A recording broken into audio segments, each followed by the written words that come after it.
여러분 안녕하십니까. 오늘 일요진단 라이브는 코로나19 사태 이후 우리의 경제를 심층 분석해보는 시간을 갖도록 하겠습니다. 경제 전문가 세 분과 함께 코로나19가 몰고 온 경제적인 파장, 그리고 우리 경제의 현 주소를 분야별로 냉정하게 진단해보는 시간 갖겠습니다. 더불어서 지금 우리가 지나고 있는 이 길고도 힘겨운 이 터널의 끝이 어디쯤인지도 함께 전망해보겠습니다. 먼저 코로나19 이후 정부와 시장에서 벌어지고 있는 현장의 상황을 영상으로 정리해봤습니다.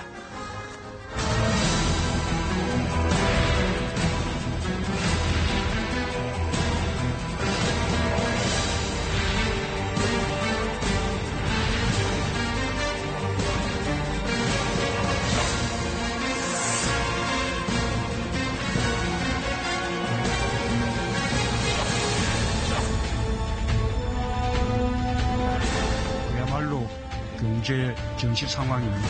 전시 재정을 편성한다는 각오로 정부의 재정 역량을 총동원해야 합니다.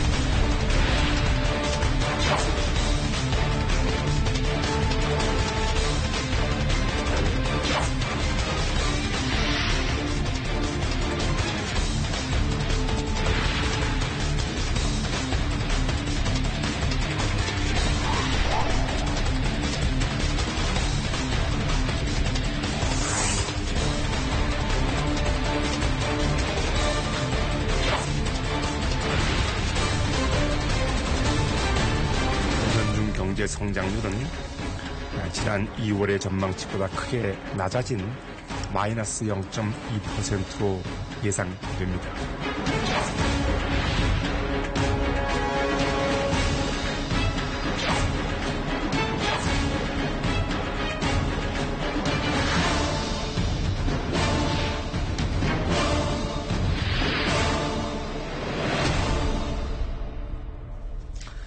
네, 오늘 나와주신 세 분의 경제 전문가 먼저 소개해드리겠습니다. 제 오른쪽으로 연세대 경제학부 성태윤 교수 나오셨습니다. 감사합니다. 네, 안녕하십니까.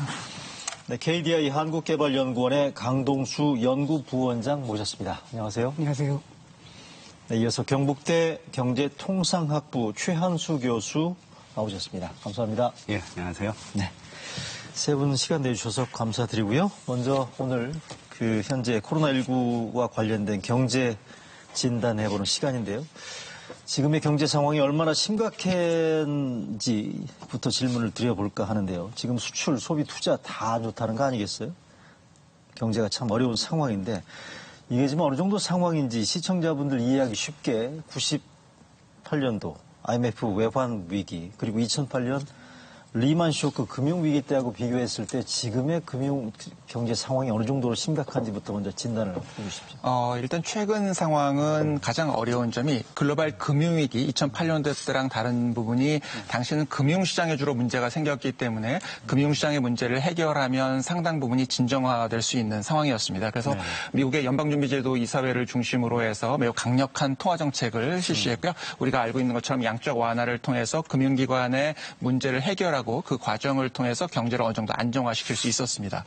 그러나 현재 상황은 코로나19라고 하는 최근에 외부적인 요인에 의해서 발생한 부분이 꽤 컸다고 생각하고요. 그렇기 때문에 이 부분에 대한 통제가 충분히 이루어지지 않는다면 상황을 개선하는 데 한계가 있을 수밖에 없는 어려운 국면이다. 이렇게 평가를 할 수 있겠습니다. 그게 글로벌 금융위기랑 가장 다른 점이고요. 또 1997년 외환위기랑도 다른 점이 있는데 1997년 외환위기 때는 우리나라와 동아시아 내지는 아시아 정도가 위기에 봉착을 했습니다. 그런데 지금 글로벌 금융위기는 또 이제 미국을 중심으로 한 위기였고 이게 퍼져나간 형태인데 지금은 전 세계적인 형태의 위기이기 때문에 우리가 맞게 되는 강도가 훨씬 강력하다 이렇게 볼 수 있겠고요. 그런 부분들이 현재 어려움을 만들고 있는 것으로 평가할 수 있겠습니다. 자, 성태윤 교수 진단을 보면 IMF 외환 위기나 금융 리만 쇼크 때보다 상태가 더 안 좋을 가능성이 높다라는 그런 우려를 제기하셨는데 강동수 부원장께서는 어떻게 보십니까? 예, 전 세계적으로 볼 때는 근본 위기가 대공황 이후의 최대 위기라고 할 수 있겠습니다. 공황 이후의 최대 위기. 전 세계적으로 그렇습니다. 우리나라 입장에서 보면은 아마 체감상이겠습니다만 외환위기 때보다는 덜 심각하고 글로벌 금융위기 때보다는 더 심각한 상황이 아닐까 싶습니다. 잠깐만요. 알기 쉽게 그러니까 IMF 외환 위기 때보다는 좀 나은데 금융 위기 때보다는 더 상황이 안 좋을 수 있는. 그렇습니다. 그게 이제 전반적인 평가입니다. 네네. 우선은 IMF 외환위기 때는 사실 거의 우리나라가 속수무책으로 다른 어떤 방법이 없었던 이런 시기였던 데 비해서 예. 지금은 그때보다는 금융이라든가 여러 부분이 좀 튼실해진 측면이 있습니다. 아하. 그런 부분이 아직까지는 코로나 위기에도 불구하고 금융위기로 전이되는 이런 상황은 아니라고 판단이 되고 있고요. 예, 예. 그런 부분은 좀 안심할 수 있는 부분이고 그다음에 재정이라든가 통화정책의 여력도 어느 정도는 있는 상황이다. 그래서 그때보다는 IMF 외환위기 때보다는 양호한 상황이라고는 할 수 있겠습니다. 아직까지는 그렇습니다. 네네. 근데 이제 하반기에 코로나 사태가 더 지속된다던가 예, 예. 아니면 재발된다던가 예, 예. 또는 그 여파로 네네. 뭐 미중 갈등이 심화된다든가 이런 부분에 대한 문제가 발생한다면 사실상 금융뿐만 아니라 실물 전방위적인 충격이 수요와 공급 사이드에서 다 오기 때문에 예, 예. 그런 위험도 아직까지는 배제할 수는 없다 이렇게 판단하겠습니다. 네. 그러면 최현수 교수께서는 어떻게 진단하고 계시는지 현재 예. 상황을? 네. 그러니까 97년 금융위기, 그러니까 외환위기 이후로 우리가 한 3번 정도의 충격이 있었는데요. 예. 그러니까 97년 IMF가 있었고, 네. 2000년대 초반에 이른바 카드 대란으로 발생한 경기 충격이 있었고요. 2002년인가 그랬죠? 그게 2000년대 초반이었고요. 그 다음에 이제 말씀하신 2008년 글로벌 금융위기, 특히 이제 미국 쪽에서 시작된 3번이 있었는데요. 이게 지금 수치를 보면 제가 보기에는 뭐 아까 부원장님도 말씀하셨지만 우리가 비교할 거는 이제 97년 외환위기인 것 같아요. 나머지 두 경우보다는 충격이 좀 더 크다. 뭐, 몇 가지 이제 근거들이 이제 수치들이 있는데 일단 우리 경제 성장률이 올해 아마, 희망적으로 잡으면 0%고 아니면 이제 마이너스, 그러니까 한국은행은 이제 마이너스라고 얘기했고요. 네네. 그 다음에 실업 숫자가 우리가 3, 4월 통계가 지금 그 전에 비해서 한 100만 명 정도 줄었거든요. 예, 예. 그러니까 이 충격은 사실은 금융위기, 그러니까 IMF 외환위기 제외하고는 없었던 사안이거든요. 네네. 그러니까 그런 두 지표를 보건대 지금 우리가 처한 상황이 97년 외환위기 수준은 맞다. 근데 아까 말씀하신 대로 갈지 안 갈지는 아직 모르는데 우리가 준비한 것도 있고요. 예, 근데 우리가 그때보다는 재정 상황이 더 좋다든가. 예. 그다음에 뭐 금융시장도 좀 더 안정돼 있고요. 예. 근데 다만 그때는 이게 아시아 쪽 위기였는데 예. 지금 이게 전 세계 위기니까요. 예, 예. 여러 가지 위험 혹은 도전 요인도 있다고 하겠습니다. 알겠습니다. 그러면 현재 상황을 진단해 주셨는데 우리 경제가 그럼 다시 예전으로 복귀하는 시기, 회복되는 시기를 좀 전망해 주신다면 성태균 교수님 어떻습니까? 이렇게 볼 수 있을 것 같습니다. 이제 비슷한 위기를 겪었던 때를 우리가 생각해 볼 수 있는데요. 가장 근접해 있는 게 사스 위기가 될 것 같습니다. 이제 사스 때 우리나라가 상당히 그래도 감염 확산 통제가 되어 있었던 상황으로 평가할 수 있고요. 그 경우에 한 2분기 정도에 걸쳐서 사스가 발생하기 직전 분기 전년 동기 대비 성장률이 한 4%였습니다. 근데 이제 한 2분기 정도가 2% 포인트가 떨어지는 그런 경제 성장률이 나오고요. 그 다음에 한 2분기 지나서 다시 4분기가 됐을 때 이게 회복이 됐습니다. 그러니까 그런데 이제 그때랑 지금이랑 좀 다른 점은 당시에 중국하고 우리나라의 경제 연관도가 지금보다는 좀 낮았습니다. 즉 그 당시가 우리가 중국으로 수출하던 비중에 비해서 지금 한 1.5배 정도 늘었고요. 또 중국 경제 자체가 세계에서 차지하는 비중이 한 4배 정도 늘었습니다. 그 말은 당시보다는 훨씬 더 강력하게 우리에게 영향을 줄 수 있는 것이 기본적인 상황이라고 봐야 되겠습니다.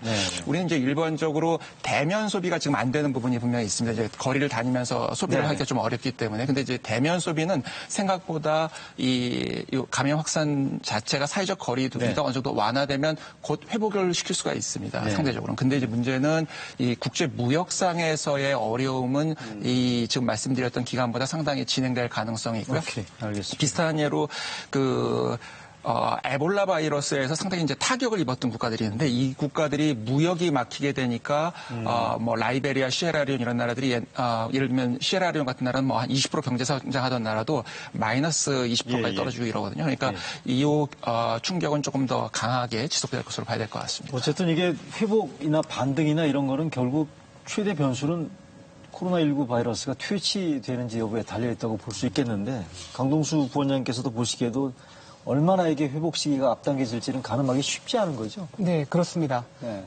KDI 전망치는 기준 시나리오는 뭐냐면 하반기부터는 코로나 사태에서 벗어난다는 약간 낙관적인 시나리오입니다. 그런 기준 시나리오에서도 플러스 0.2% 거의 0% 정도 성장을 못하는 정도고요. 예, 예. 그다음에 한은의 발표도 마이너스 0.2%가 기준 시나리오인데요. 그리고 내년도는 아마도 금년이 기저효과가 있기 때문에 반등할 거라고 보여집니다. 올해가 워낙 안 좋기 때문에. 네, 그렇습니다. 그렇지만 내년에 반등을 하더라도 잠시만요. 저희가 지금 방금 말씀하신 KDI 전망도 말씀하셨습니다만 한은의 지금 최근에 발표한 성장률 전망치를 지금 보고 계시는데 정상적인 전망이라면 우리나라가 0.2% 역성장이고요. 전 세계 경기는 마이너스 3.4% 역성장할 것으로 전망이 됐는데 잘 풀리면 코로나가 조기에 진압이 되면 0.5% 우리가 지금 순성장이 가능하다는 거고 글로벌 경제는 마이너스 2.5. 만약에 코로나가 올 하반기에도 전혀 통제가 안 되는 상황이라면 우리나라의 성장률은 1.8% 역성장이 예상되고 글로벌 경제는 마이너스 7.1까지 지금 퇴조할 것으로 이게 한은의 전망인데 네, 계속 KDI 전망치는 한해 전망치하고 약간의 수치의 차이만 있을지언정 거의 대동소이하다고 보셔도 되겠습니다. 네네네. 근데 저렇게 이제 비관과 낙관을 다 동시에 기준 시나리오 같이 발표하는 이유는 예. 우리가 어떤 점으로 수렴할지는 모르기 때문인 그렇습니다. 그리고 통상 전망을 할 때는 어떤 포인트를 찍게 되는데 네. 그 포인트 값은 평균값 또는 최빈 값을 찍게 됩니다. 그렇죠. 근데 지금은 그 가능성이 모두 높게 열려 있기 때문에 네. 실제로 낙관이 될지 비관이 될지 모른다. 그래서 사실은 평균이라는 건 별로 의미가 없지만 그래도 평균을 믿고 우리가 한다고 하더라도 내년 하반기에 가더라도 예. 우리의 잠재 성장률 패스에서는 한 1.5% 정도는 아래로 떨어지는 상황이 발생하고요. 1.5%. 네. 그다음에 아무리 빨라야 네. 2022년 말 또는 2023년 정도 돼야 네네. 한국 경제의 본성장 궤도에 다시 복귀할 수 있다. 그래서 3, 4년 정도는 걸린다라는 것이 이제 저희의 전망이고요. 네. 그 잠재 성장률에 대한 수치는 네. 저희가 2% 중반을 보고 있습니다. 아직 코로나 사태에 따라서 이게 잠재 성장률이 추세적으로 하락한다는 조정은 아직은 안 하고는 있지만 예. 경우에 따라서는 잠재 성장률 자체가 네네. 코로나 사태 이후로 네. 단지 코로나 사태뿐만 아니라 이제 글로벌 어떤 분업 체계의 변화라든가 예. 이런 여러 가지 요인 때문에 더 하락할 수도 있겠다. 그러면 사실은 코로나 이전의 성장 궤도로 복귀를 못할 수도 있다. 이런 위험에 처해 있다고 볼 수 있겠습니다. 일단 좀 비관적인 말씀도 좀 섞어서 네. 전망을 해주셨는데 최 교수님 어떻게 보십니까? 그러니까 이제 뭐 쉽게 말씀을 드리면 그러니까 성장률에 영향을 가장 미치는 건 이제 백신이죠, 결국은. 이걸 그러겠죠. 통제하느냐. 네. 이게 중요한데 지금 예측은 뭐 일단 그러니까 개발되고 이게 안정성이 확인되는데 한 몇 년 걸린다는 거고요. 또 과거에 우리가 이제 1910년대 이른바 스페인 독감 사례를 보면 이제 재유행이 되잖아요. 그러니까 그렇죠. 우리가 지금 제일 두려워하는 거는 이제 지금 잘 통제해서 여름은 잘 견딜 수 있는데 다시 겨울이 되면 다시 전 세계적으로 우리나라뿐만 아니라 다시 유행이 될 수 있다는 그런 이제 사실은 이제 역사의 경험인데 그래서 이제 보통 학자들이 U자형, V자형 반등을 얘기하잖아요. 그래서 그렇죠. 정부 쪽에서는 U자나 V자를 얘기하는데 가장 설득력 있는 사실은 시나리오는 그러니까 가능성이 높은 건 안타깝지만 이른바 나이키 로고형이라 그래가지고 밑에 한번 쭉 빠졌다가 길게 빠지는. 예. 그러니까 그 가능성이 저는 사실 지금으로서는 높다고 봅니다. 네. 그러니까 비관적인 측면이 있는 거죠. 이 관련해서 좀 이제 말씀을 드릴 부분이 있는데요. 이제 정부나 공공기관, 정책 연구기관에서는 평균적인 것으로 발표를 하는 게 저도 맞다고 생각하고요. 근데 이제 민간 경제 주체들이 대응할 때는 훨씬 더 비관적인 시나리오에 대한 대응은 좀 할 필요가 있을 것 같습니다. 왜냐하면 이 비관적인 시나리오로 벗어나게 됐을 때 발생하는 타격이 상당히 강력할 수가 있기 때문이고요. 지금 이제 최 교수 얘기하신 것처럼 실제로 이 재유행에 대한 우려는 지금 상당히 있는 것으로, 왜냐하면 이제 기존에도 이런 바이러스 형태가 재유행하면서 상황을 악화시키는, 실제로 그 제1차 세계대전 이후에 있었던 이 스페인 독감도 경제에 치명타를 입게 된 거는 2차 유행 때입니다. 네. 1차 유행 때가 이제 상당히 문제가 있다고 생각했는데 실제 거의 더 악화된 건 2차 유행 때였거든요. 그래서 코로나는 아직 2파 2파가 안 온 상태 아니에요? 2파가 지금은 안 왔다고 보통 생각하는 거고 2파에 대해서 왜 우려를 하냐면 이게 전 세계적으로 좀 발생을 하고 있기 때문에 남반구하고 북반구가 있어서 한 지역이 안정화되더라도 다른 지역에서 문제가 생기고 이게 우리나라와 같이 무역에 상당히 노출되어 있는, 그리고 무역에 노출되어 있는 게 이제 필요한 국가의 입장에서 상당히 강력한 충격을 줄 수가 있습니다. 그래서 오히려 미국 같은 경우는 어떻게 이제 평가를 하냐 하면 이 내수 위주로 되어 있는 국가이기 때문에 사실은 이 내수가 사회적 거리두기가 해소되면서 회복이 되면 오히려 회복 속도가 빠를 수 있는데 우리처럼 국제적인 통상망에 사실은 의존하고 있는 경제의 경우에는 이쪽에서 문제가 해결되는데 저쪽에서 생기고 이런 과정 속에서 악화될 수 있다고 보기 때문에 이제 이런 부분에 대한 준비는 좀 하고 있는 것이 훨씬 더 좋겠다 이렇게 자, 생각합니다. 그래서 지금 강동수 KDI 부원장께서는 2022년 빨라야 지금 3, 4년 가까이 현재 침체 국면이 이어질지도 모른다는 좀 좋지 않은 비관적인 전망까지 지금 제기를 하셨는데 그래서 지금 정부가 얘기를 하고 있는 게 현재 상황이 워낙 다급하니까 전시 재정에 준할 정도의 확장적인 재정 정책 투입이 필요하다는 거고요. 현재 1, 2차 추경으로 지금 24조 원을 투입하지 않았습니까? 3차 추경이 지금 얘기 나오는 게 30조 원 이상이 지금 거론이 되고 있단 말이죠. 자, 이 경우에 1, 2, 3차 추경 투입 규모가 60조 안팎이라는 건데, 자, 강동수 부원장께서 보시기에는 현재 추경 규모가 어느 정도 타당하다고 보세요? 시기적으로나 어떻습니까? 네, 시기적으로는 필요하다고 결론부터 말씀드리면 필요하다고 말씀드리겠습니다. 네네. 우선 1차, 2차 추경은 원포인트 추경이었고요. 네. 사실상 1차 추경이 어떤 코로나 이후에 대응 추경이라고 볼 수 있겠고 그런데 아직 우리가 반영 못한 가장 중요한 요인 중에 하나는 금년도 코로나 사태로 인한 성장률 저하입니다. 작년에 기획재정부가 예산안을 제출할 때 금년도 경상성장률 3.8%로 예상을 했습니다. 3.8%의 예상을 하면 거기에 맞춰서 이제 세금을 걷는 것을 예상을 했는데 그렇겠네요. 금년도에 지금 실질 성장률이 거의 0%에 근접하고 네. 저희는 이제 물가도 사실은 예상보다 좀 낮을 거로 보고 있습니다. 네, 네. 그래서 합쳐서 한 0.6% 정도가 경상성장률로 저희는 보고 있는데 그러면 기획재정부의 예상 대비해서도 3.2%포인트나 더 떨어지는 상황이 발생합니다. 그러네요. 그렇게 되면 당연히 세수가 굉장히 많이 줄어들 수밖에 없고요. 그러니까 3대 세목이라고 할 수 있는 법인세, 그다음에 부가가치세, 소득세 이 부분이 다 많이 떨어지고요. 특히 법인세가 상당히 많은 충격을 받게 됩니다.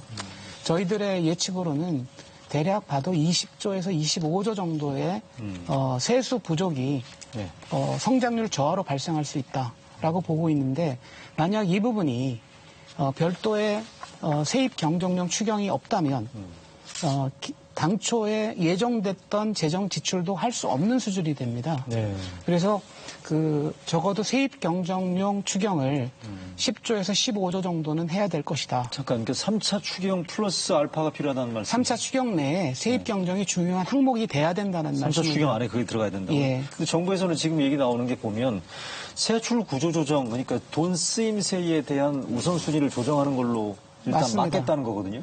세출 구조 조정으로 조정할 수 있는 최대치는 10조를 넘기가 어렵습니다. 그런데 그건 잘해봐야 10조 최대치라 이거 맞습니다. 최대치가 10조고 네. 지금 세수 부족분은 20조가 훨씬 넘기 때문에 그 부분은 어느 정도는 해야 되고요. 물론 이제 예산은 불용들이라는 게 있습니다. 네. 한 평균 2.1% 정도 불용이 나지만 그럼에도 불구하고 10조 이상의 세입 경정용 추경은 필요하다라는 게 있고요. 네.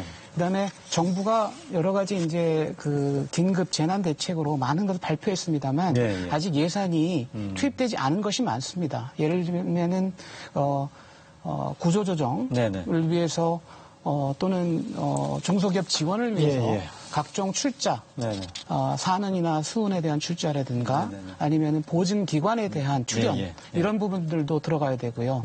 그렇기 때문에 또 일자리에 관련된 부분 이런 부분을 한다면 30조가 많은 수치는 아닐 수도 있겠다라는 판단을 최 해봅니다. 교수님 어떻게 보십니까? 일단 몇 가지 이제 수치를 좀 보면요. 지금 우리가 24조를 지금까지 했는데요. 네네. 이게 1, 이제 2차 추경 합쳐서. 네. 그게 이제 GDP 대비 한 1.2% 정도예요. 예, 지금 예. 우리 수준에서. 예. 근데 이제 과거 사례를 한번 볼게요. 과거 사례 우리 IMF 때 어느 정도 추경을 했었냐면 그때가 27.4조였거든요. IMF 때요? 예. 근데 그게 당시에 그때는 경제 규모나 이게 그렇죠. 지금하고 그러니까 훨씬 더- GDP 대비로 어느 정도냐면 5%였어요. 네네. 그리고 2009년 금융위기 때도 추경을 저희가 했는데요. 얼마였나요? GDP 대비 2.3%였고요. 그럼 아직 여유가 있다. 예. 그리고 이제 이게 하나고 또 이제 글로벌 다른 나라들하고 비교해 보면 우리가 물론 지금은 굉장히 선방을 하고 있는 거긴 합니다만 대략 지금 미국하고 독일이 GDP 대비 10% 정도 추경을 하고 있어요. 10%? 예, 미국, 10%. 독일이? 예. 네. 특히 독일을 아시겠지만 전통적으로 재정 건전성 굉장히 집착하는 나라인데 저희랑 부채 비율이 비슷하거든요. 근데도 이번에는 10% 정도 하고 있고요. 네, 네. 일본도 이번 주에 발표했는데 제가 보니까 한 5% 수준이에요. 따라서 우리가 지금 보면 추경의 여력이 GDP 대비 5에서 10 정도를 보면 저희가 그게 대충 70조 정도를 더 지금 앞으로 더 할 수 있거든요. 해야 된다는 얘기는 아니고 앞으로 70조 정도 더 가능하다고 투입할 봅니다. 수 있는 여력이 예, 있다. 있다고 봐요. 그리고 그 충격에 비춰 보면 물론 지금 거를 몇 차에 할지 어느 정도가 걸쳐서 할지는 모르겠지만 저는 지금 상황에서 그 정도 할 수 있다고 생각합니다. 자, 지금 최현수 교수께서 GDP 대비 지금 추가적으로 1, 2, 3차 추경이 60조 정도가 지금 투입 예정인데 추가적으로 70조 정도 추가로 투입할 수 있는 여력이 있다고 얘기를 하셨거든요. 송 교수님. 그러니까 저도 추가 경론 예산을 통해서 적극적인 재정을 해야 된다는 건 충분히 동의할 수 있는 거고요. 그거는 이제 좀 다른 나라들도 그렇게 하고 있습니다. 다만 이제 이걸 어떤 방식으로 어떤 규모로 할지는 조금 이제 우리가 좀 생각할 필요가 있습니다. 이게 왜냐하면 이제 지금 우리는 코로나19 때문에 지금 상황이 다 이렇게 되고 생각하는데 이미 2019년에 세입 결손이 발생을 한 상태입니다. 그게 뭐냐면 기업들 실적이 너무 나빠져가지고 작년에 당기순이익이 대개 기업들 이제 상장사들의 경우에 한 40% 정도로 감소된 상황이고요. 그다음에 순이익도 거의 한 50% 가까이 감소한 상황입니다. 그러다 보니까 법인세를 걷기가 매우 어렵습니다. 2018년에 법인세율을 올렸음에도 불구하고 법인세가 많이 안 거치고 그래서 개인 소득세하고 상속증여세들을 포함한 이제 다른 세수들을 많이 걷었습니다. 그래서 아마 국민들은 상당히 지금 세금이 많이 늘어났다고 체감을 아마 하고 계실 거예요. 근데 실제 정부가 걷어들이는 돈은 많지가 않습니다. 그러다 보니까 이 세입 결손이라는 게 지금 발생을 했고 이 세입 결손은 지금 한 5년 내로 거의 처음 발생을 한 겁니다. 그러니까 말하자면 돈을 걷어야 되는 것보다 훨씬 못 걷었거든요. 그러니까 어떻게 해야 되냐 하면 이 세입 결손을 메꿔야 됩니다. 그래서 3차 추경은 우리가 하고 안 하고의 문제가 아니고요. 불가피합니다. 지금 돈을 못 걷었기 때문에 선택의 문제가 아니고 그래서 3차 추경은 이거는 거의 불가피한 상황이라고 봐야 되고 1차, 2차 추경은 코로나19 상황을 진정시키는 데 도움을 주기 위해서 이제 한 거였고요. 네. 그다음에 이제 적극적으로 재정을 하는 거는 이제 우리가 필요한데 과연 이제 어느 정도 선까지 할 것이냐는 조금 이제 이야기가 다를 것 같습니다. 왜냐하면 이제 최 교수께서 얘기하신 사실 이제 우리가 외환 위기 때는 이 추경의 상당 부분이 기업들 사정이 무너져 있었기 때문에 이제 기업들을 기본적으로 살리는 과정이었는데 지금은 이게 문제가 아직 이 기업들 문제가 불거지기 전이거든요. 그러니까 바꿔 얘기하면 지금 기업들이 상당히 생존 수준에 몰려있고 이 기업들 중에 상당 부분은 사실상 매우 어려워질 가능성이 높습니다. 그러면은 이후에 들어갈 자금을 고려하면 지금 추경을 얼마까지 하느냐는 그 당시보다는 적을 수밖에 없는 상황이라고 볼 수가 있습니다. 그다음에 이제 또 하나는 이제 미국 같은 경우는 어떤 이슈가 있냐면 이제 추경을 이제 미국도 이제 그 재정을 확장시켜서 지원을 하는데 이제 미국은 기본적으로 즉시 해고되는 형태의 지금 노동시장 형태를 가지고 있거든요. 레이오프라고 그렇습니다. 예, 레이오프가 즉각적으로 이루어지고 있기 때문에 이 즉각적으로 해고된 분들에 대한 지원과 실제로는 관련이 이게 높습니다. 그러니까 우리가 일반적으로 국민들한테 돈을 나눠주는 거하고 미국에서 돈을 나눠주는 거하고 이제 기본적인 개념이 약간 다른 점이 이제 우리는 직장을 유지하고 있는 분들하고 직장을 이제 원래 잃고 있는 분들이 이 코로나19에서 발생한 상황 변화가 크지를 않습니다. 그러니까 기존에 이제 좋은 직장에 계셔도. 근데 이제 미국의 경우에는 이 실업 형태의 상황 변화가 우리보다 훨씬 강도가 크거든요. 그래서 이제 거기에 대한 지원을 하는 거기 때문에 우리가 충분히 재정을 증가시켜서 써야 되긴 하는데 이 재정을 증가시키는 속도하고 규모에 대해서는 상당히 좀 유의할 필요는 있다고 생각합니다. 자, 그러니까 재정 투입 부분들에 대한 공격적이고 확장적인 재정 정책에 대해서는 별 이견은 없는 것 같은데 속도와 폭에 대해서는 약간의 미세 조정 차이가 있으신 것 같고요. 어쨌든 지금 상황이 급한 불을 꺼야 된다는 데에 대해서는 국민적으로도 거의 공감대가 형성되어 있는 것 같아요. 정부가 지금 확장적인 지금 재정 정책 그리고 1, 2, 3차 추경 합쳐서 지금 60조 원 정도를 투입하겠다는 그런 예정인데 관련해서 제기되는 문제는 역시 나라 살림의 건전성 그러니까 국가 지금 채무 비율에 대한 논란이 벌어지고 있습니다만 관련된 화면 하나 띄워주시겠습니까? GDP 대비 국가 채무 비율 지금 우리나라 상황입니다. 이게 보면 2019년 본 예산 대비 국가 채무 비율이 35.9였나? 2018년이 35.9, 2019년이 37.1이었는데 2차 추경까지 지금 투입된 거를 포함해서 우리나라 국가 채무 비율이 41.4%가 지금 나타나고 있다는 거고요. 3차 추경 30조 원까지 감안하게 되면 44%를 지금 아마 이르게 될 거다라는 얘기가 있단 말이죠. 강동수 부원장께서 지금 이 부분들에 대해서 의견을 주신다면 나라 빚에 대한 증가 속도에 대한 논란이나 걱정들 어떻게 보시는지. 사실 코로나 이전에도 우리나라의 최근 재정 정책이 좀 확장적으로 진행되어 왔기 때문에 재정 건전성, 국가 채무 비율에 대한 우려는 있었습니다. 그래서 정부에서는 40%대를 가급적 유지하는 순을 했습니다만 금년도 이제 말 당초 예상은 39.8%가 예상이었는데 코로나 사태로 이제 3차 추경까지 예를 들어 30조를 한다고 가정을 했을 때 저희가 44%에서 45% 수준이 정도 될 거로 보여집니다. 그러네요. 네. 재정 지출에 대한 건 한 3%포인트 정도 되고요. 그다음에 추가적으로 2%포인트는 경상 성장률이 떨어지기 때문에 그 자체 분모가 작아져서 생기는 효과도 있어서 한 45% 정도까지도 오를 수 있다는 우려를 하고 있습니다. 문제는 이 적자 재정 편성이 앞으로도 당분간 계속될 가능성이 높고요. 그렇게 되면 내년 이후에 경상 성장률 4% 이상을 계속 유지한다 하더라도 1년에 한 3%에서 4% 정도의 국가 채무 비율의 상승이 예상이 되고 있습니다. 4% 성장은 쉽지 않잖아요. 지금 현재로서는 낙관적인 상황은 아닙니다. 우선 성장률 자체도 어렵고 그다음에 물가도 저물가 기조가 되기 때문에 그 두 개가 합쳤을 때 4% 이상 하기가 쉽지는 않은데 저희가 한 4.2% 정도 성장을 했다고 가정했을 때 한 2023년도 말에 국가 채무 비율을 한 55%에서 56% 정도 보고 있습니다. 그렇다면 거의 2024년 정도 되면 60%에 대한 논쟁이 붙을 수 있다라는 말씀을 드릴 수 있고요. 만약에 코로나 사태가 더 악화된다던가 다른 돌발 요인이 있어서 경제에 부정적인 영향이 있다면 이런 국가 재정 건전성에 어떤 악화 속도는 더 빠를 수도 있다 이렇게 생각을 하고 있습니다. 최 교수님 어떻습니까? 지금 재정 건전성 논란을 지금 짚어보고 있습니다. 네. 일단은 아까 70조 원 투입 여력이 있을 거라고 말씀하셨습니다. 그 말씀인데 이제 채무 비율 혹은 부채 비율 이런 거 말씀을 드리면 첫 번째는 이제 아까 질문에 대해서 답을 드리면 속도가 빠르냐 빠릅니다. 근데 그 이유는 상황이 너무 충격적이기 때문에 빠른 거죠. 지금 우리가 이 경험한 세계가 이제 흔히 말하는 코로나 이후의 사회라는 걸 우리가 한 번도 경험을 못 해봤기 때문에 일단 빠른 거는 그거는 시대 변화 때문에 그런 거고요. 그 다음에 지금 우리나라 부채 비율은 이제 아까 말했던 한 40% 수준입니다. 근데 그게 OECD 평균하고 비교해보면 OECD가 110%고요. 미국이 한 100%, 일본은 250%거든요. 그러니까 이제 그거에 비하면 저희가 여러 건 있어요.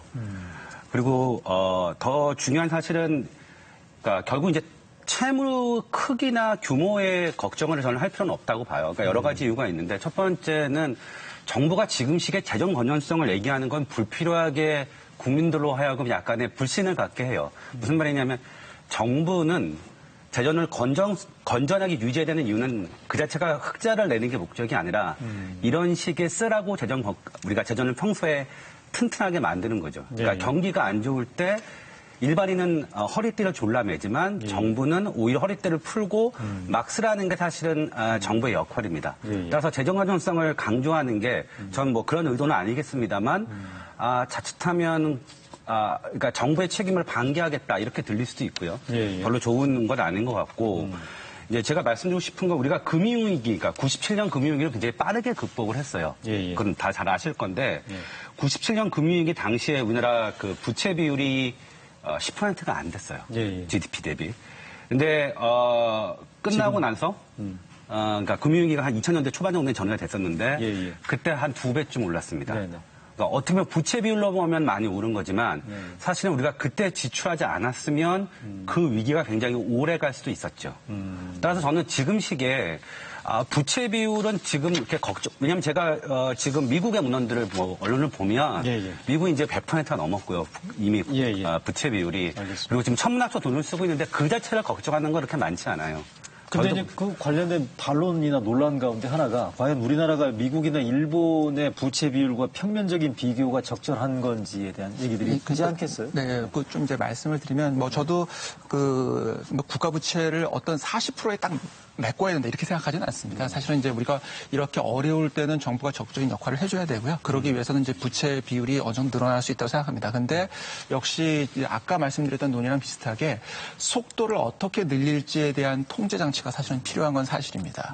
이제 왜 그러냐 하면 지금 이제 말씀하신 이제 미국 같은 나라를 제외하고 이제 미국의 경우에는 우리가 상당히 좀 예외적으로 보고 있는 이유는 미국도 그렇고 이제 독일도 그런데 이제 왜 그러냐 하면 미국은 기축통화국가이기 때문에 사실은 이제 채권을 찍어서 발생하는 외환시장 불안 이슈가 실제로 존재하지 않습니다. 없고, 기본적으로 이제 존재하지 않고 유럽에서 재정 상태가 원래 안 좋은 국가가 아닌 이제 독일 같은 경우에는 비교적 이 재정 관리가 좀 문제가 적은 편인데다가 역시 또 동일하게 국채 표시 통화 문제 때문에 이제 문제가 사실은 좀 적다고 볼 수 있습니다. 근데 이제 약간 좀 문제가 있는 나라들이 발생할 수 있는 국가들을 보면 우리가 스페인 같은 국가들이 2008년도 유럽 재정위기 전에 한 40% 정도 국가부채 비율을 GDP 대비해서 유지하고 있었습니다. 아르헨티나도 대개는 한 그 정도 유지를 했었고요. 아일랜드도 그랬습니다. 근데 이제 대개 한 순식간에 이 국가들이 거의 한 80%를 돌파합니다. 아일랜드 같은 나라는 한 120%까지 갔다가 최근에 이제 구조조정을 아주 세게 해가지고 좀 수출을 다시 낮췄습니다. 그러니까 이게 급격히 늘어나게 되면 통제를 하기가 매우 어렵기 때문에 우리가 재정을 더 썼으면서 그 과정에서 국가 부채가 늘어나는 거는 우리가 볼 수 있는데 이게 급속도로 늘어나는 거는 통제하는 것은 여전히 중요하다고 보여지고요. 그다음에 이제 또 하나는 이게 금융시장 이슈가 있습니다. 우리는 이제 보통 이제 재정만 보는데 물론 지금 일반적인 금리는 낮아 보입니다. 그런데 이 국채가 시장에 보통 되게 쏟아지게 되면 어떤 현상들이 발생을 하냐면 신용도가 낮은 기업하고 낮은 민간 주체들을 중심으로 자금 조달이 매우 경색되는 형상이 발생을 하고 이게 신용 스프레드라는 이름으로 반영이 됩니다. 그래서 이제 일반적인 국채 수준인 이율자율이 낮기 때문에 재정 건전성 문제도 좀 적지 않을까라고 생각을 하고 자금 조달이 가능할까 생각하는데 이제 이게 상대적으로 신용도가 어려운 민간 부분들을 오히려 상당히 위축시키는 문제도 여전히 있기 때문에 이제 그런 부분도 좀 주의를 할 필요는 있다고 생각합니다. 알겠습니다. 지금 우리 재정 건전성, 그러니까 나라 빚 문제에 대해서 지금 얘기를 나눠보고 있는 상태인데 이게 지금 이만큼 돈을 투입하기 위한 재원이 과연 충분하느냐, 이 돈이 어디서 나오느냐에 대한 논란들도 충분히 제기가 가능하거든요. 그래서 나오는 게 최근에 KDI에서 증세론을 일부 제기를 했단 말이죠. 어떻게 보십니까? 이게 결국 이 증세라는 게 대단히 예민한 소재 내지는 이슈가 되다 보니까 함부로 거론하기 쉽지 않긴 하겠습니다만 어쨌든 돈이라는 게 무한정 찍어낼 수는 없는 거고요. 증세 부분들에 대한 논란, 어쨌든 KDI에서 개발연구원에서 최근에 나왔던 얘기이긴 합니다만 어떻게 보시는지. 사실 증세 논란은 최근 얘기가 아니라 꽤 오랫동안 지속된 얘기고요. 그 국가 재정이 점점 어찌 보면은 그 국채 비율이 높아지면서 국가 채무 비율이 높아지면서 생기는 문제입니다. 근데 이제 재정을 어떤 튼실하게 하는 방법은 여러 가지가 있겠습니다. 근데 지금까지 써왔던 방법은 뭐냐면 지출 고조정하겠다. 그렇죠. 라는 게 이제 제일 중요한 거고요. 그다음에 또 불필요한 조세 감면들 정리하겠다. 그래서 어찌 보면은 아껴서 쓰는 이런 거죠. 물론 이건 굉장히 중요한 과제입니다. 네네. 하지만 이 부분이 해결할 수 있겠느냐라는 부분에 봉착하는 겁니다. 네네. 결국에는 어느 정도 세금을 걷어서 네네. 그 부분을 메꿔야 된다라는 부분에 대해서는 이견은 없고요. 네네. 다만 시점이 지금이냐 네. 이 부분은 저도 그렇게 지지하는 편은 아니고요. 어렵죠. 왜냐하면 아까 말씀하셨잖아요. 네. 법인세, 부가세, 소득세 다 줄어들겠죠. 경기도 안 좋은데 거기까지 이제 또 한다는 것은 네. 앞뒤가 안 맞는 정책이 되는 거죠.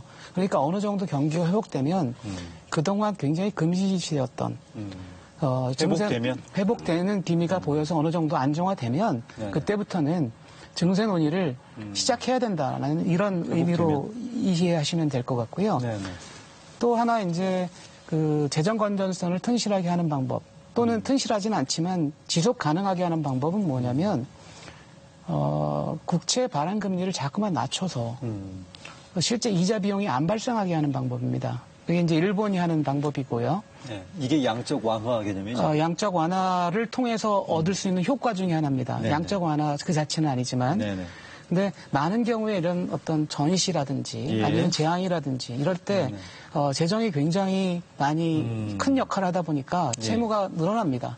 그렇지만 많은 경우에 그 부분을 원금을 어찌 보면 상환하는 것보다는 예. 많은 경우에는 경제 성장을 통해서 실제 분모를 키워서 비율을 낮추는 방법을 택하지 분자를 줄이는 방법을 택하지는 GDP 않습니다. 규모를 늘리는 게 그렇습니다. 필요하다는 말씀이시잖아요. 그게 이제 예, 그게 필요한데 그리고 GDP 어떤 성장률이 충분히 커지면 네.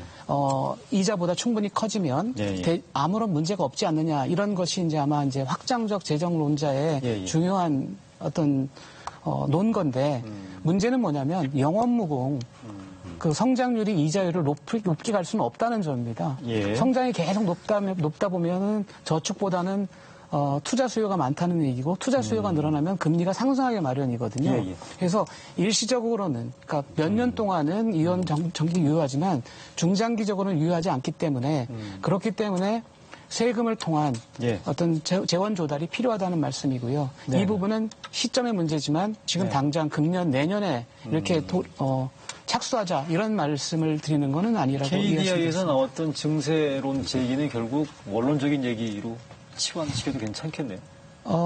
지금 추경을 얘기하면서 추경이라고 하는 것은 통상 당해년도에 집행할 수 있는 돈을 쓰는 겁니다. 네네.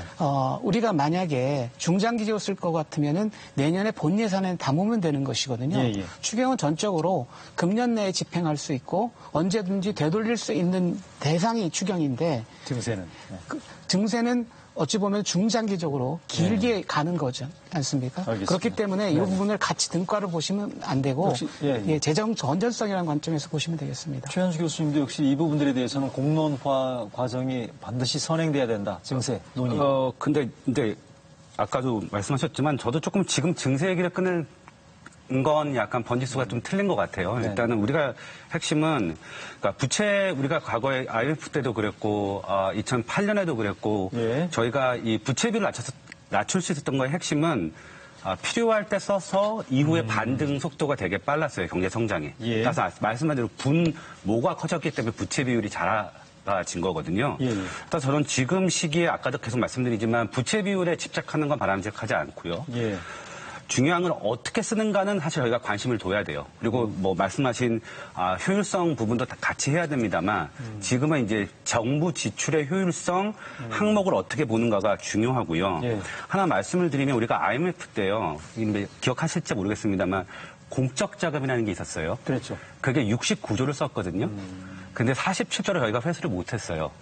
그러니까 그러니까 쉽게 말하면 이제 주로 금융기관. 네, 그렇죠. 그러니까 유동성을 공급해 준 건데, 네. 물론 그거 굉장히, 부담이 됐지만 그 이후에 우리가 굉장히 빠르게 반등했잖아요. 도움이 됐던 말씀이시죠. 예, 그래서 그걸 말씀을 드리고, 네네. 또 하나는 아까 말씀드린 것처럼 지금 시기에 왜 우리가 부채로 감당하냐면, 아까 말씀드린 대로 저희가 지금 잠재 경제적 성장률이 한 2% 정도라고 보는데요. 예. 지금 10년 만기 국채가 한 1.5%예요. 그럼 말씀하시면 분모가 커지기 때문에 예, 부채 비율을 그렇게 걱정하지 않아도 지출을 늘리면서 대응할 수 있어요. 근데 말씀하신 대로 증세가 필요한 이유는 더 한 20년, 30년 우리 고령화 이슈 때문에 관련된 거거든요. 근데 지금 우리가 걱정하는 건 경기 부양이잖아요. 근데 알겠습니다. 경기 부양을 하면서 증세를 하는 건 사실 앞뒤가 안 맞아요. 알겠습니다. 이게 워낙 예민한 이슈다 보니까 최근에도 거론이 돼서 전문가들께 의견을 제가 여쭤본 거고요. 송 교수님 말씀하실 게 있으신가 봐요. 일단 이게 어떤 지출이냐에 따라 좀 다를 것 같습니다. 지금 현재의 상황에 대응하기 위한 코로나19와 관련돼서 대응하기 위한 지출을 위해서 증세를 할 이유는 없다고 생각하고요. 그러나 장기적인 지출 구조를 갖는 부분에 대해서는 증세가 불가피하다. 그러니까 예를 들어서 우리가 예전에 나온 얘기처럼 사실은 증세 없이 복지를 확대하기는 어렵습니다. 네네. 이거는 기본적으로 불가능한 얘기고요. 그렇기 때문에 우리가 이 구조 중에서 장기적으로 가져갈 구조를 짜는 그런 정책 부분이 있다라고 하면 그거는 증세 논의가 불가피하고 만약 그게 아니고 현재 경기 상황에 대응하는 거라면 사실은 지금 증세 논의를 할 이유는 많지 않다고 생각하고요. 시기적으로 적절치 네, 그렇습니다. 않고. 그다음에 네네. 이제 실제로는 아까 지출 구조정 얘기를 하셨지만 지출 구조정이 우리가 원론적으로 이야기할 때는 쉽지만 실제로 지출 구조 조정으로 재원을 조달하는 경우는 거의 많지 않습니다. 결국은 그래서 이제 세금을 증세하든지 아니면 국채를 발행하든지가 이제 현실적으로 발생하는 거고 또 경제 성장을 통해서 GDP 대비 국가 부채 비율을 낮추는 건 매우 의미가 있는데 그렇게 하려면 재정 지출의 효율성을 매우 높여야 됩니다. 근데 이제 최근 들어서 보면 오히려 예비 타당성 검사가 상당히 약화되고 있는 상황이 나타나고 있고요.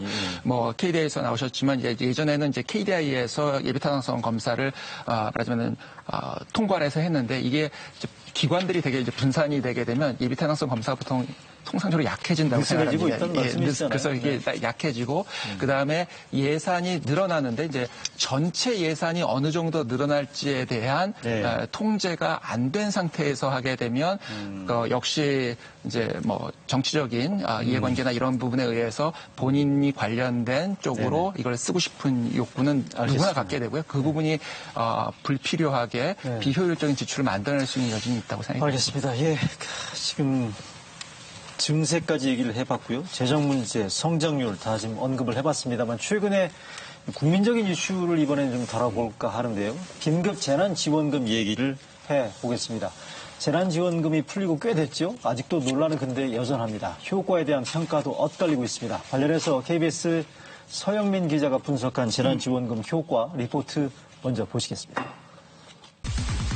KBS는 데이터 분석 업체와 함께 빅데이터로 실시간 소비 흐름을 들여다보고 있습니다. 동네 마트와 농축산품점, 자전거 판매점 등 사용처별 소비 흐름을 봤더니 모두 5월 셋째 주에 매출이 크게 오릅니다. 그래프 급격히 올라가는 것 보이시죠? 사람들이 긴급 재난지원금 쓰기 시작한 첫 주입니다. 하지만 일주일치 성적표니까 효과를 봤다고 단정적으로 결론 짓긴 좀 이릅니다. 그러면 한 사람에 10만 원씩 재난기본소득 먼저 준 경기도 어떨까요? 광역단체별 흐름 보면 경기도 회복세가 단연 눈에 띕니다. 경기도 재난기본소득 사용이 시작된 건 4월 중순. 이때부터 소비가 먼저 늘었고 회복세도 지금 가장 강합니다. 상인들의 목소리를 들어봐도 데이터를 분석해봐도 재난지원금 효과 있어 보입니다. 물론 투입된 재정을 고려한 효과, 일종의 가성비랄까요? 효율적인지 또 전 국민 지급이 최선이었는지는 더 분석해봐야겠죠. 또 한 가지, 소비 증가 효과를 모두가 누리는 건 아닙니다. 업종별, 지역별로 상황이 다른데 서울 자치구별 회복 속도를 봤더니 도심인 종로와 중구 회복 속도가 더디고 최근엔 용산구가 가장 안 좋습니다. 이태원 집단 감염의 영향으로 볼 수 있겠죠. 특히 용산구 중에서도 집단 감염의 진원지격인 이태원 1, 2동 매출을 따로 떼보면 집단 감염 발생 뒤에 소비가 80%나 급감했습니다. 이 정도면 상권이 무너졌다고 볼 수도 있겠죠. 이런 상황이 얘기해주는 것. 재난지원금 투입하더라도 코로나19 재확산이 일어나서 방역을 강화할 수밖에 없다면 소비 진작도 어려워진다는 점, 바로 이겁니다. 자, 일단 재난지원금이 단기적으로는 소비심리 회복에는 긍정적인 영향을 줬다. 큰 이견은 없는 것 같긴 해요. 근데 이게 13조가 풀리지 않았습니까? 2차 추경으로 효과는 있다고 보십니까? 어떻습니까? 경기 회복 중장기적인 측면이나 보셨을 때. 그 효과가 있느냐 없느냐 당연히 있죠. 문제는 이제 얼마나 효과가 있느냐 이게 이제 관건일 거고요. 네. 통상 그거에 대한 수치는 재정 승수를 말합니다. 근데 재난지원금 같이 전형적인 이전 지출의 재정 승수는 다른 지출보다 좀 낮습니다. 그렇기 때문에 지금 가성비라는 측면에서 높다고 볼 수는 없는 정책이지만 효과가 있느냐 당연히 효과가 있고요. 그리고 재난지원금의 성격을 볼 필요가 있습니다. 원래 통상 이렇게 재난을 당하면 재정을 집행할 때 여러 가지 생각을 하게 됩니다. 하지만 재난지원금은 전형적인 구제적 성격의 지원이라고 봐야 되고요. 예. 경기를 회복시키는 이런 경기 회복용이라고 보기는 굉장히 어려운 자금이라고 볼 수도 있을 것 같습니다. 네네. 그런 측면에서는 재난지원금은 자기의 소기의 목표는 어느 정도는 달성하고 있다라는 정도 말씀을 드리고 네. 한 가지 사례를 들으면 저희가 이제 이렇게 소득 충격이 발생하는 예. 이런 시기에는 유동성 자체가 어려워지는 가구들이 많이 늘어나게 됩니다. 그래서 저희 이제 내부적인 시뮬레이션을 해보면 예. 소득이 한 33개월 동안 20%씩 매달 감소하는 상황이 되면 예. 상당 부분 유동성 위험을 겪는 가구가 많이 늘어납니다. 늘어나는데 이 재난지원금을 통해서 예. 100만 원이죠. 예. 100만 원을 통해서 유동성 위험에 처한 가구가 한 40% 정도 감소하는 것으로 저희가 이제 분석을 할 수 있고요. 40% 정도. 예. 네. 그리고 그 정도 감소한 수치는 어떤 거냐면 오히려 이 코로나 사태가 없어서 재난지원금 자체도 없었다.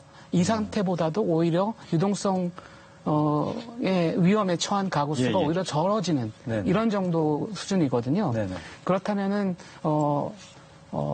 아주 전국적인 예, 예. 효과에 대해서는 아직도 좀 분석은 해봐야 되겠습니다만 네네. 어떤 미시적인 사이드에서의 효과는 거두고 있다 이렇게 판단하고 보시는 있습니다. 거고요.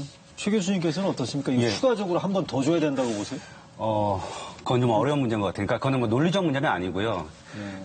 지금 경기도 있고, 그 다음에 서울은 선별해서 줬거든요. 전 국가 차원에서. 네, 그러니까 제 말씀은 이제 다 줄 거냐잖아요. 그렇죠. 그래서 다들 논쟁이 있었는데, 제가 보기에 이거는 논리적 문제는 아닌 것 같고요. 네. 그러니까 그 말씀드리면 서울시하고 경기도가 다른 방식으로 지급했는데, 지금 효과가 경기도가 빠르게 나온 거는 그러니까 경기도가 좀 빠르게 집행이 돼서 그래요. 근데 서울시도 이제 집행 효과가 나타나거든요. 예. 그걸 비교해 보고서 판단하는 게 맞다고 보고요. 아하. 예, 제가 보기에는. 예.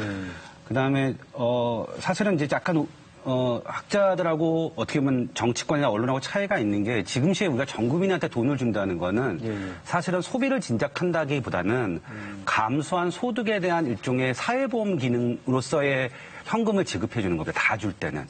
근데 지금 우리가 데이터를 보면 지금 1분기 근로소득이 한 600만 원, 가구소득 600만 원 이하에서 감소가 나타났어요. 예. 그게 대략 한 중산층이라고 보시면 되거든요. 그러니까 제가 보기에는 그 정도 계층한테 필요하다면 정책 효과를 봐서 하반기 정도에 다시 한번 고려할 수 있다고 보는데요. 한 번 더 추가 예. 지원을 고려할 만한 예. 검토가 있다.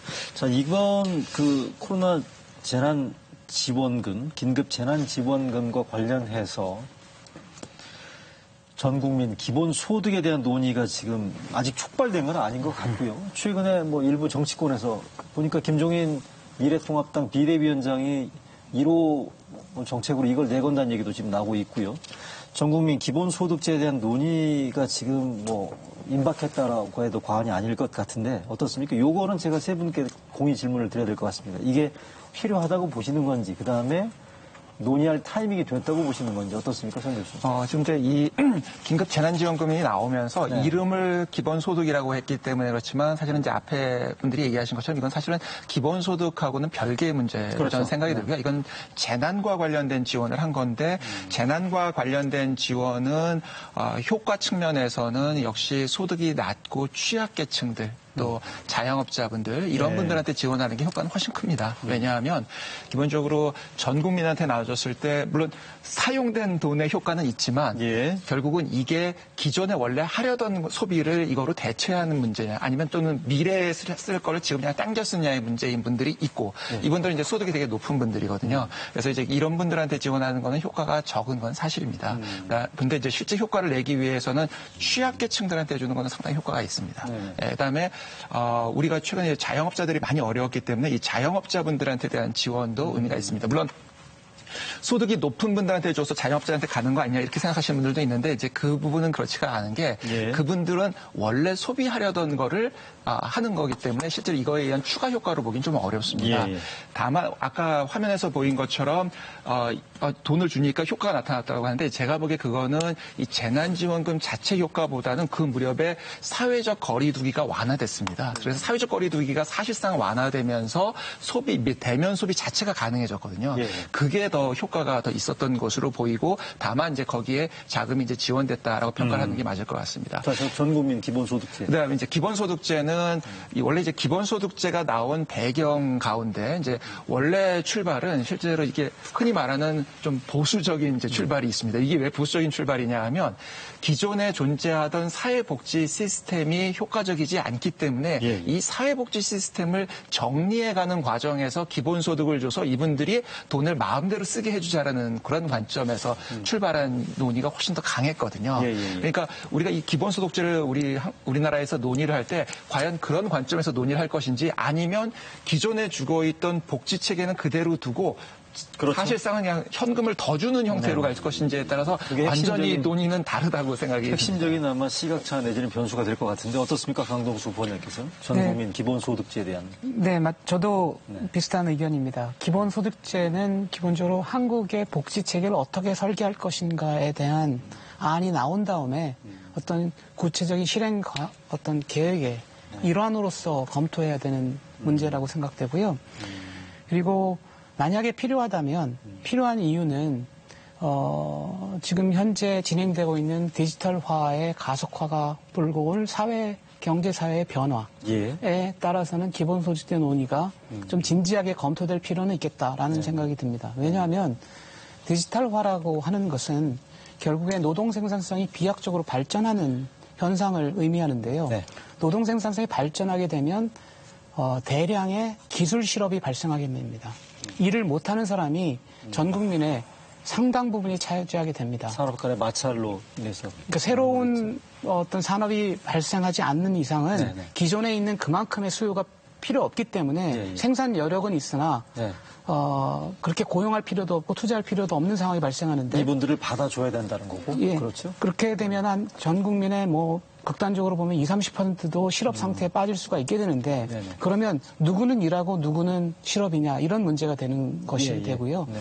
그럴 때는 사실 기본소득 논의가 상당히 필요할 수 있고요. 아하. 그다음에 이러한 기본소득 논의는 사실은 실리콘밸리에 있는 많은 그 어떤 요즘 리딩 기업이라고 하는 네. 그런 데서도 진지하게 검토를 하고 있는 것으로 알고 있습니다. 알겠습니다. 최 교수님 최근에 그 기본소득제 관련된 칼럼도 쓰시고 했었던데요. 제가 어떠세요? 사실은 아까 말씀드린 미래통합당 거기에도 가서 발표도 하고 그랬는데요. 그러셨어요? 예.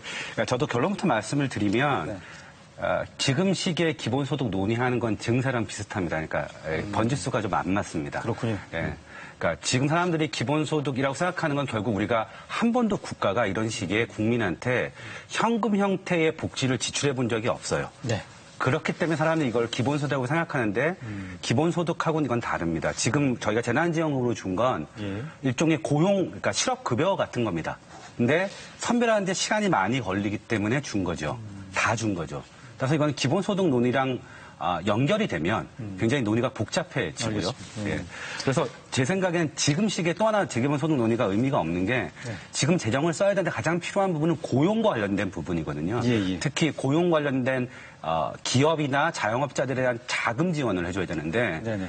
이거는 기본소득과 아무 상관이 없는 거예요. 그건 아까 강동수 부원장께서 말씀하신 거하고 맥을 같이 네, 하는 맞습니다. 거예요. 예. 네, 알겠습니다.